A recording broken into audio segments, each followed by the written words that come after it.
etätyössä on parasta se, että pystyy rytmittämään sen työpäivän just itselleen sopivalla tavalla ja pystyy hyppäämään työroolista kotirooliin ja päinvastoin. Joo. Positiivinen kokemukseni etätyöskentelystä juontuu muutamien vuosien takaa, kun vietimme perheeni kanssa Espanjassa vuoden. Asiakaskontaktit ja muut asioiden hoito hoitui sieltä aivan yhtä hyvin kuin täältä kotomaastakin ja edelleen saan tästä asiakkaalta hyvää palautetta. Joo, meidän tiimissä tehdään etätöitä aika hyvin. Me ollaan pieni tiimi ja me kaikki etäillään joskus yhtä aikaa, joskus eri aikaa.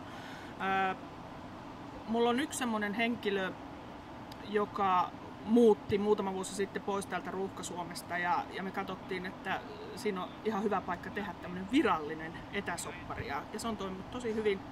Henkilö on päivän tai pari viikossa konttorilla ja sitten hoidetaan nämä naama-asiat silloin. On semmoinen satunnainen etäilijä, mulla ei ole varsinaisesti mitään selvää viikkorytmiä.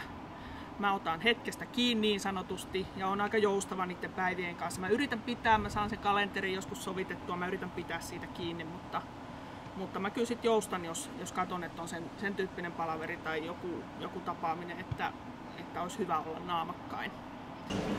Joskus ajatus kulkee kirkkaammin, kun tekee käsillään välillä jotain ihan muuta pakkaista näppäimistöä.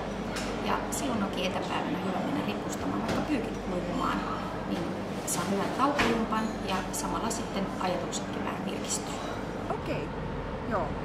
Missä sanoit, että se olisi toimisto? Okei, no hei hyvä. Hei, mä oon tässä ihan lähellä, niin mä etin tästä jonkun kuppilan tai puiston penkin, niin mä teen pietkin tästä töitä, niin mä en turhaa ajattanut toimistolle. Joo, no mut nähdään tunnin päästä. Selvä, hyvä. Moi!